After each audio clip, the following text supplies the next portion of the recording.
Saya nggak akan pernah percaya keselamatan itu iman plus perbuatan baik. Saya nggak akan pernah percaya itu. Saya hanya percaya hanya iman saja, tapi iman yang dibuktikan dengan perbuatan baik. Iman itu pistis dalam bahasa Yunaninya. Yang kalau kita lihat secara diferensiasi, itu bisa diartikan taat, percaya, mempercayakan.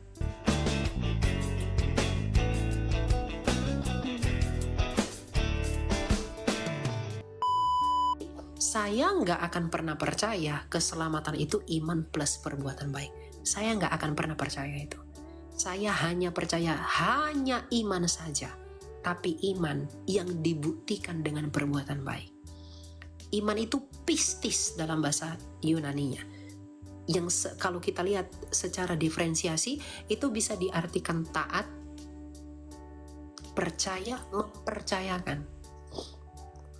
Jadi saya nggak akan bilang iman plus perbuatan baik. Kalau iman plus perbuatan baik, seakan-akan ada perbuatan baik di luar iman.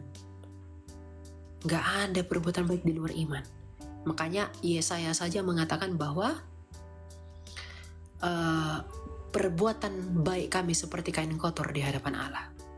Kesalehan kami seperti kain kotor di hadapan Allah. Jadi saya nggak tahu pastor nanti bagaimana memandang, tapi kalau saya pribadi, saya nggak pernah percaya bahwa keselamatan itu iman plus perbuatan baik. Tapi di Elias saya baca di kitab Wahyu, saya lupa kitab Wahyu berapa, masing-masing orang akan diadili sesuai dengan perbuatannya. Iya, masing-masing menurut perbuatannya, tetapi orang percaya, tadi Pastor Cipto sudah baca dalam Roma 8, bahwa orang percaya itu tidak akan dihukum lagi, tetapi mereka akan dihakimi menurut perbuatannya, menentukan upahnya, bukan untuk dibuang ke neraka lagi, karena maut sudah dikalahkan oleh Tuhan Yesus. Nah, orang-orang yang sungguh-sungguh percaya adalah orang-orang yang berjuang melawan dosa. Itulah yang masuk surga. Kalau mulutnya mengaku Kristen tapi tetap menikmati dosa tanpa merasa bersalah atas dosa itu, dia tetap dibuang ke neraka.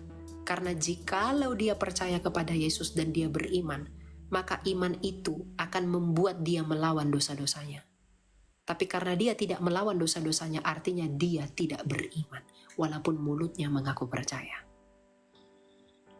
Jadi makanya iman tanpa perbuatan adalah mati.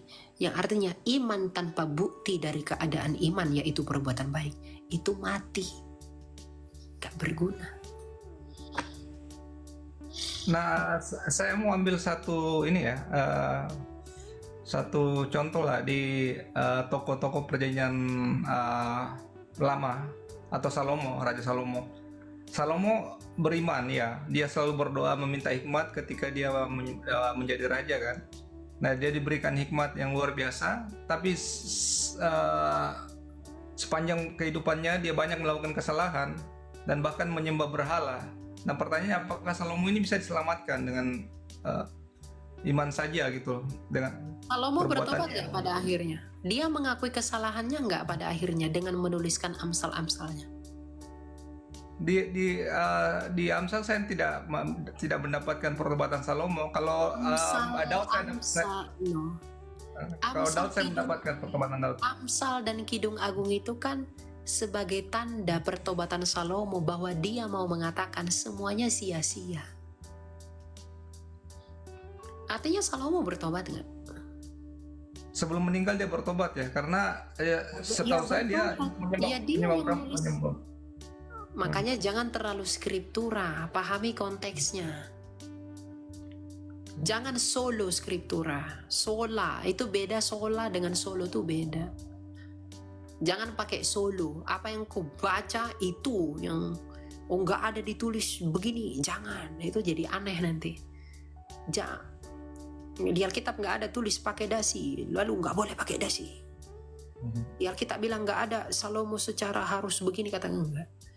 Salomo itu menuliskan kitab-kitabnya itu sebagai tanda pertobatannya dan pengakuannya bahwa semuanya ternyata sia-sia. Sia-sia belaka, sia-sia belaka. Sia-sia. Ya. Jadi ya dia bertobat. Jadi pertobatannya itu sebagai tanda bahwa dia orang-orang yang dipenuhi oleh Roh Allah. Semua orang berdosa kok. Tapi kalau setiap orang yang mengaku 1 Yohanes 1 ayat 9, dia akan disucikan oleh Tuhan melalui salibnya Kristus. Oke, Itu ya. Apa, Pastor? mungkin Ada tambahan, Pastor? Silakan, Pastor. Ya, shalom ya Kak Yus, tadi yang dijelaskan oleh Elia sudah bulat ya. Nah, jadi Kak Yus, terutama kan titik tekannya begini, apakah ada pertentangan antara penulis Alkitab bahwa keselamatan hanya iman saja, ataukah iman plus-plus, yaitu iman dengan perbuatan? Lalu Yes. Kak Yus tadi mengacu ke Wahyu. Ya, tadi yang Anda lupa Wahyu itu Wahyu di mana? Wahyu 20 ayat 11 itu maksudnya. Yang Ya, dimana ya. dikatakan orang-orang akan di masa akhir dia hakimi menurut perbuatan-perbuatannya. Perbuatannya. Wahyu 20 ayat 11 itu artinya demikian. Kak Yus supaya tidak salah membacanya. Yaitu demikian Kak Yus. Nanti di masa akhir semua orang tuh ditanya, waktu kamu hidup di dunia percaya kepada kitab apa? Terlepas dari agamanya apapun, mereka akan ditanya, waktu kamu di dunia percaya kepada kitab apa? Misalnya Bapak A percaya kitab A, Bapak B percaya kitab B, Bapak C percaya kitab C, demikian seterusnya. Lalu dikatakan di Wahyu 20 ayat 11 sampai 15 itu dikatakan demikian. Mereka yang percaya kepada kitab-kitab yang mendasarkan kepada perbuatan, artinya adalah keselamatan itu didapat dari perbuatan amal pahala dia. Puasa 1 bulan atau 5 bulan bisa mengurangi dosa dia. Contohnya itu makanan halal itu bisa mengurangi, mencicil hukuman dosa dia. Maka orang-orang model begitu yang percaya kepada kitab-kitab yang berdasar kepada perbuatan, mereka dilempar kepada api neraka. Itu tadi. Jadi jangan salah membacanya. Nah, orang Kristen sendiri, jadi bukan artinya iman nggak cukup masih ditambah perbuatan. Tidak, bukan itu artinya. Di Roma 3 ayat 26 sampai 28 dikatakan apa? Kita diselamatkan karena iman kita, bukan karena perbuatan kita. Di Galatia 2 ayat 16 dikatakan karena iman. Pastor, Roma 3 berapa? Sorry. Roma 3 ayat 26 sampai 28. Oke. Roma 3 ayat 26 sampai 28, percaya kepada Tuhan Yesus bukan bermegah, bukan karena perbuatanmu. Lalu Galatia 2 ayat 16, karena iman kepada Kristus bukan karena perbuatan.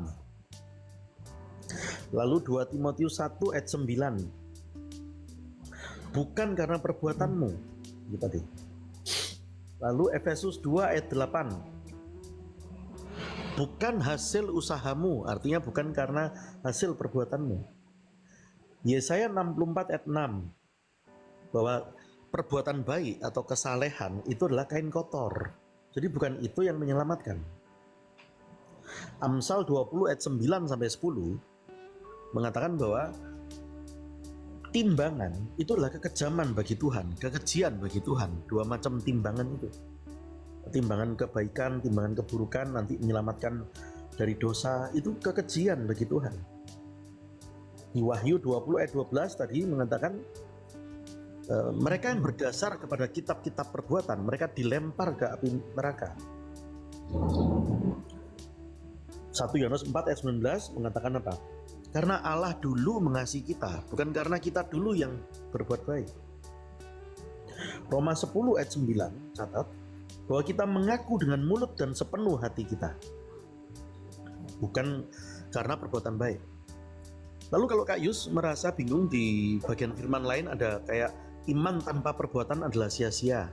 Lalu juga ada perkataan bukan yang berseru Tuhan Tuhan yang masuk ke dalam kerajaan surga, Matius 7 itu ya, melainkan mereka yang melakukan kehendak Bapa.